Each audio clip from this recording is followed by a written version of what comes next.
Hi అండి. ఈ వీడియోలో మనం లాంగ్ ఫ్రాక్‌కి బాటమ్ పార్ట్ కట్ చేయడం ఎలాగో అనేది చూపిస్తున్నానండి. ముందు మనం తీసుకున్నటువంటి క్లాత్‌ని 4 మడతలు వేసి, ఆ 4 ముందుగా 2 మడతలు వేస్తాం కదా! దాన్ని మిడిల్‌లోకి పట్టుకొని సమోసాలాగా ఫోల్డ్ చేస్తే ఇవి 4 మడతలు అవుతాయన్నమాట. ఇప్పుడు నడుం లూజ్ ఎంతుంది అనేది చూసుకొని నడుం లూజ్ దగ్గర నుండి ఇదిగోండి ఈ విధంగా పొడవుని అంటే బాటమ్ పార్ట్ పొడవు మాత్రం 36 ఉందండి. 36కి నేను ఒక హాఫ్ ఇంచ్ మాత్రం యాడ్ చేస్తున్నాను అంతే. నడుం దగ్గర అటాచ్ ఉంటది కాబట్టి. ఇంకా కిందొచ్చేసి వైర్ తోటి మనం హెమ్మింగ్ ఫోల్డ్ చేసి కుట్టుకోకుండా జిగ్‌జాగ్ ఇస్తామనమాట. వైర్ పెట్టి చేయించమని అడిగారు. ఓవర్‌లాక్ అంటారనుకుంటాను. నా దగ్గరైతే ఆ మిషన్ లేదండి. దీనికి ఎక్కువ ఖర్చులైతే పెట్టుకోనక్కర్లేదు. ఫోల్డింగ్ కావాలి అనుకుంటే ఇంకొక హాఫ్ ఇంచ్ పెట్టుకోవచ్చు. అంటే కొలతల ప్రకారం తీసుకునేటప్పుడు చెప్తుందనమాట ఈ కొలతలు. ఈ విధంగా ఫోల్డ్ చేసుకొని మనం మార్కింగ్ చేసుకున్న దగ్గర ఇలా అంబ్రెల్లా లాగా వస్తదనమాట. కింద రౌండ్ అనేది వస్తది. మొత్తం కట్ చేసిన తర్వాత ఓపెన్ చేస్తాను. మీకు కూడా తెలుసుద్ది. ఈ వీడియో లాంగ్‌గా ఉందని ఎట్టి పరిస్థితుల్లో అనుకోవద్దండి. అంటే ఎక్కువ సేపు ఉంది కదా! మనమేం చూస్తాంలే అనుకోవద్దు. మీకు యూజ్‌ఫుల్‌గా ఉంటదని నేను ఈ వీడియోని ఇన్ని రోజుల తర్వాత కూడా నేను షేర్ చేస్తున్నానండి.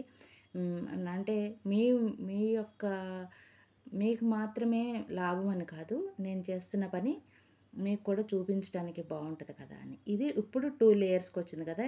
ఇది ఫుల్లు ఆన్ ఓపెన్ చేసేసామంటే ఇంకా రౌండ్‌గా వస్తది. ఇంక గేరా అనేది బాగా వచ్చిందండి. నడుం లూజ్ ప్రకారం పైన మెజర్ చేసుకుంటాము. పొడవు ఎంత అనేది కింద మెజర్ చేసుకుంటాము. అదేవిధంగా లైనింగ్ కూడా. లైనింగ్ మాత్రం ఎప్పుడు మనం ఎంత ఎక్కువ క్లాత్ తీసుకున్నా కూడా కింద పొడవు అనేది కొంచెమైనా తగ్గుతదండి. ఆ తగ్గిన దగ్గర చిన్నపిల్లలకైతే తగ్గదు కానీ ఈ పాప 12 ఇయర్స్ అనుకుంటాను.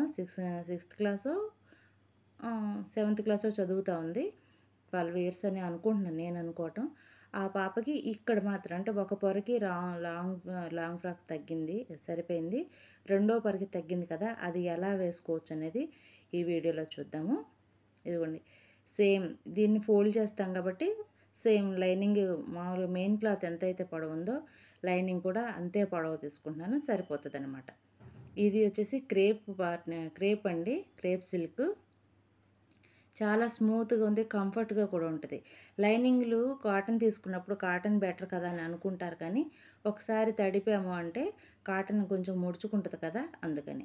ఇదిగోండి పై పొరలు 2 తగ్గినాయి కదా! మనకి ఎక్కడైతే తగ్గినాయో ఆ విధంగా మిగిలిన క్రాస్ పార్ట్‌లో స్ట్రెయిట్‌గా తీసుకోవాలి. క్రాస్ పార్ట్‌కి మళ్ళీ క్రాస్‌గా తీసుకోకూడదనమాట. స్ట్రెయిట్‌గా ఉన్న పీస్‌ని తీసుకుంటే ఇక్కడ తగ్గింది కదా! ఆ తగ్గింది ఎంతైతే ఉందో దానికంటే ఒక హాఫ్ ఇంచ్ ఎక్స్‌ట్రా క్లాత్‌ని మనం కట్ చేసుకొని కుట్టాలి కదా! సరిపోతదనమాట. ఇంకా లెహంగాకి కింద మెయిన్ క్లాతు అలాగే లైనింగ్ క్లాత్‌ని కూడా నేనిప్పుడు కట్ చేశాను.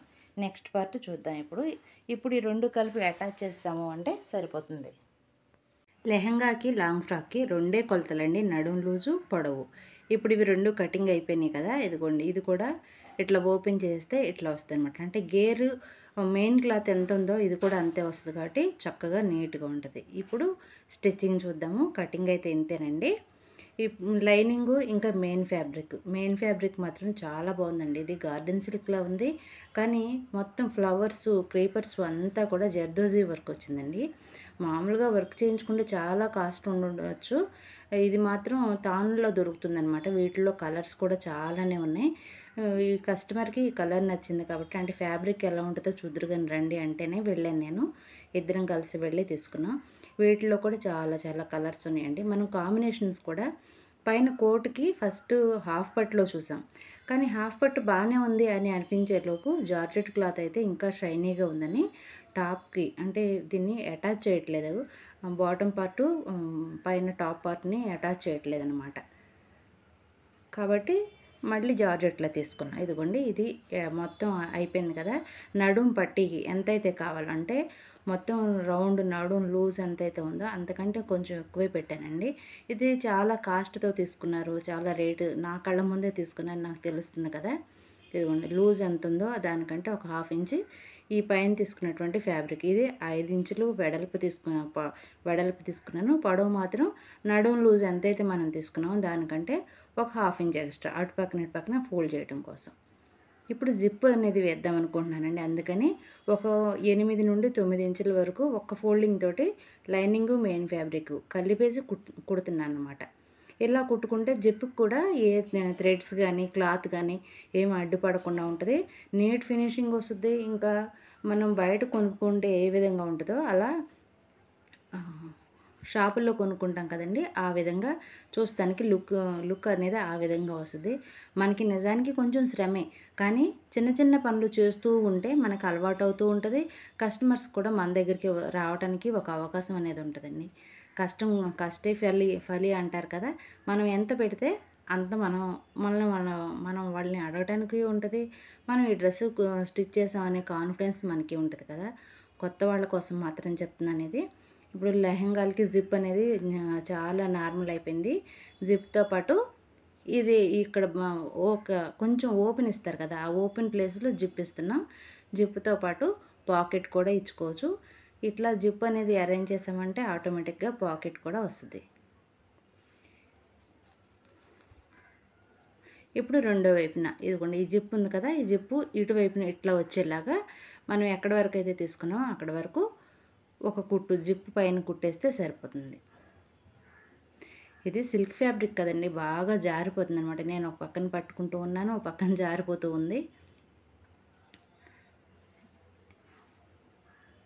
ఒక్కసారి జిప్పు వేసేటప్పుడు మళ్ళీ విప్పే పని లేకుండా చూసుకోవాలి. మనం కుట్టేస్తే ఎట్లా వస్తది అనేది ఒక అవగాహనతో చూసుకుంటే సరిపోద్దండి. మనం మెషిన్ పాదం కింద పెట్టాలి కాబట్టి జిప్పు అనేది పూర్తిగా పైకి లాక్కోకుండా ఉంటే మనకు ఊడిపోకుండా ఉంటది. ఇది అంటే తెలియని వాళ్ళ కోసం మాత్రం చెప్తున్నాను. రెండో వైపున కూడా కొంచెం ఫస్ట్ ఏమో రఫ్ లాగేసి ఒక కుట్టు వేసేద్దాం. ఇది కటింగ్ అనేది ఈజీయేనండి. స్టిచ్చింగ్ అప్పుడు మాత్రం కొంచెం ఇలాంటి ఫ్యాబ్రిక్స్ ఇబ్బంది పెడుతూనే ఉంటాయి.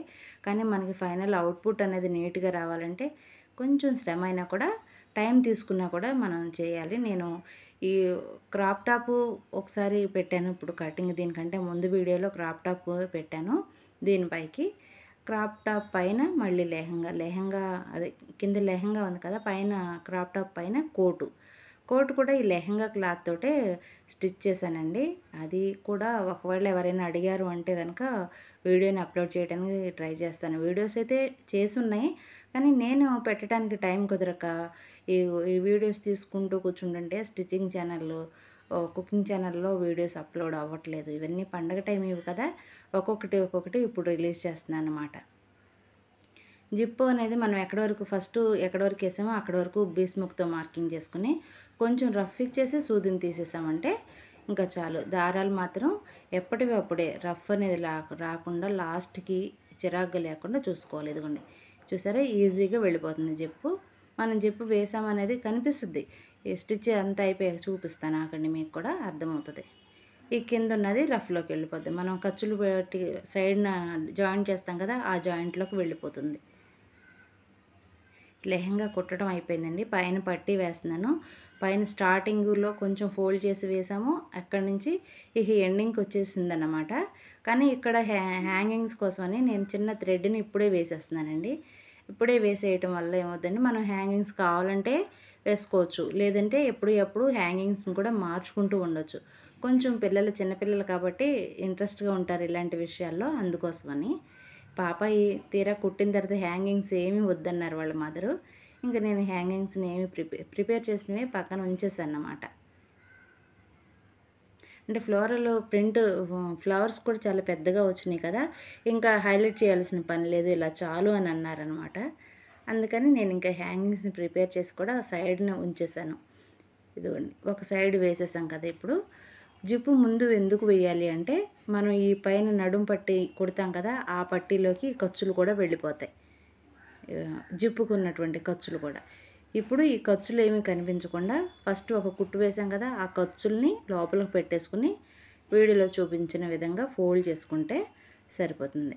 క్రాస్ లంగాలు కుడతారు కదండీ! వాటికి నడుంకి పట్టీ వేస్తామే అలా.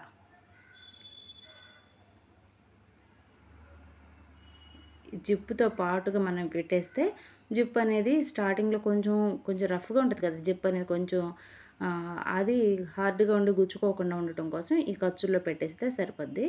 ఇది ఇలా ఒక ½ ఇంచ్ ఫోల్డ్ చేసి స్ట్రైట్‌గా కుట్టేసామంటే చాలండి. నడుం లూజు నేను ఎక్కువ తీసుకున్నాను, ఇన్ కేస్ తర్వాత కూడా యూజ్ అయ్యే విధంగా. దీనికి ఎలాస్టిక్ వేసానండి, 1.5 ఇంచ్ తోటి ఎలాస్టిక్ ఉంది. వాళ్ళ ప్రజెంట్ నడుం సైజ్ ఎంతైతే ఉందో ఇప్పుడు సరిపోయేలాగా లెహంగాకి నడుం పట్టీలో ఎలాస్టిక్ వేసాను. కానీ లెహంగా ఫ్యూచర్లో కూడా పనికొస్తుంది. ఆ ఎలాస్టిక్ తీసేసి మళ్ళీ ఎలాస్టిక్ని పెట్టుకునేలాగా.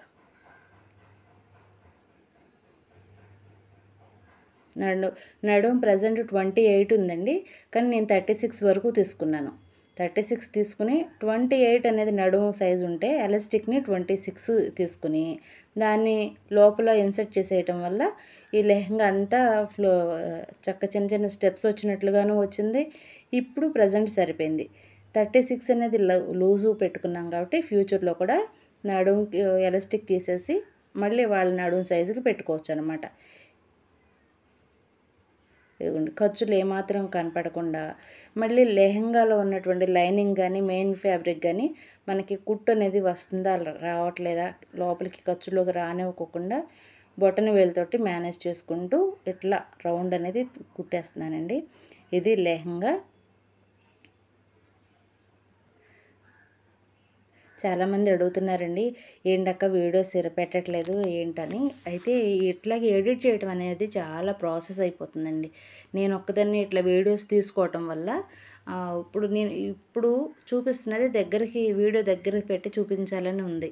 కానీ వీడియో తీయడానికి నేను ఎప్పుడు కుడతానో ఎప్పుడు పిల్లలు నా దగ్గర ఉంటారు కదా, నేనే వీడియో ఇట్లా సెట్ చేసుకున్నాను. స్టాండ్ని కనిపిస్తుందని అనుకుంటున్నానండి. కుట్టడం అంతా అయిపోయిన తర్వాత ఒకసారి చూపిస్తాను, లేదంటే షార్ట్ వీడియోలోనైనా షేర్ చేస్తాను మీతోటి.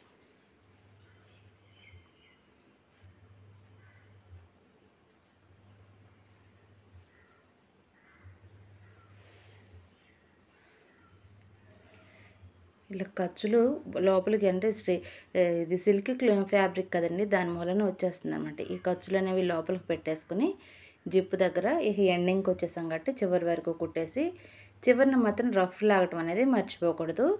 రఫ్ లాగితే ఏమవుతుందంటే కుట్లు అనేవి ఓపెన్ అవ్వవు మనకి.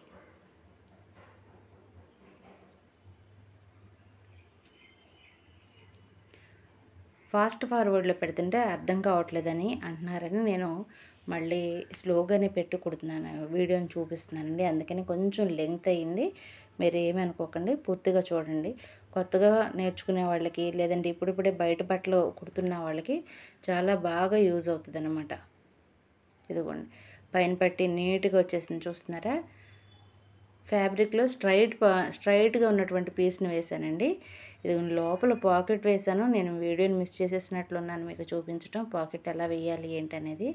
ఇదిగోండి చేయి చక్కగా పెడుతుంటే ఒక ఫోన్ అది పట్టేలాగా ఉంది. ఇప్పుడు స్కూల్ యూనిఫామ్స్కి పై టాప్ కూడా ఇట్లాగా వస్తుందన్నమాట. ఇదిగోండి ఇలా కుట్టేసాం. జిప్ అనేది ఈ విధంగా ఉంది. అది ఫ్లవర్స్ కూడా ఉన్నాయి కాబట్టి ఆ కలర్లో ఉన్నటువంటి జిప్ని తీసుకొచ్చి వేసాను. ఇది ఇన్విజిబుల్గా కూడా వేయచ్చు. జిప్పు వేసిన దగ్గర ఇక్కడ ఒక రఫ్ ఇచ్చేసామండి, ఇంకా ఇది కదలదు.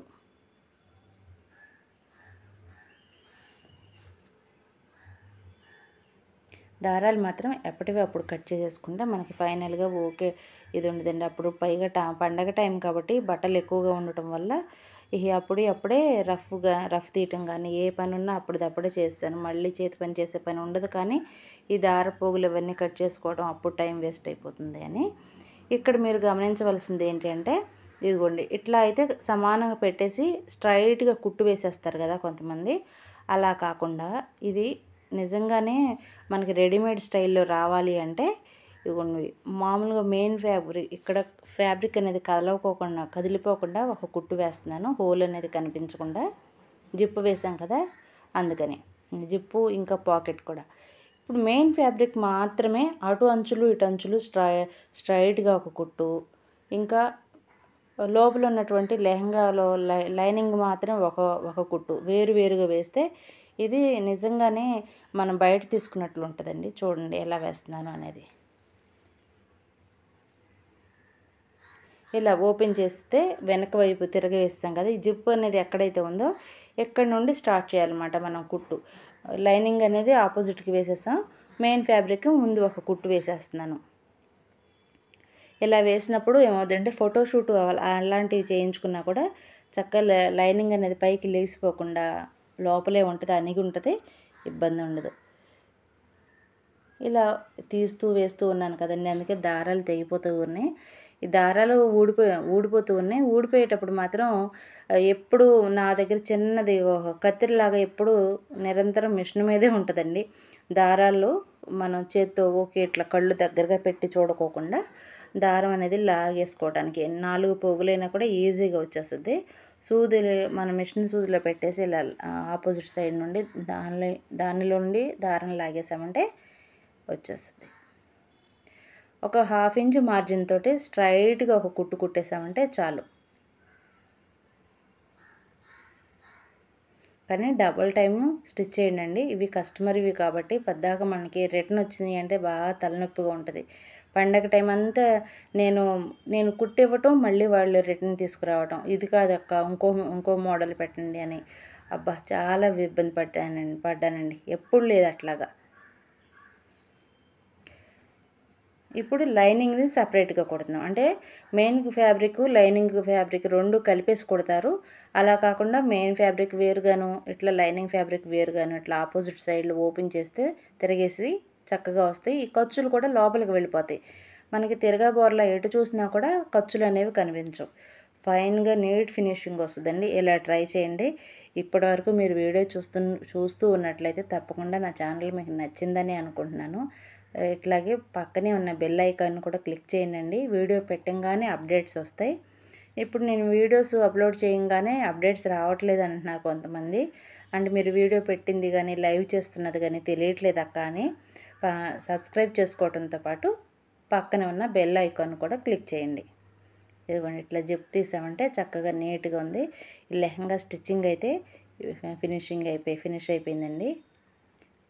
ఒకసారి ఫోన్ చేసి చూస్తాను వాళ్ళకి, ఒక షార్ట్ వీడియోనైనా పెట్టండి పాపయ్య వేసుకున్నా కానీ మీకు కూడా అర్థమవుద్ది ఇది ఎలా వచ్చింది అనేది. ఉంటానండి, మరొక మంచి వీడియోతో మళ్ళీ కలుద్దాం.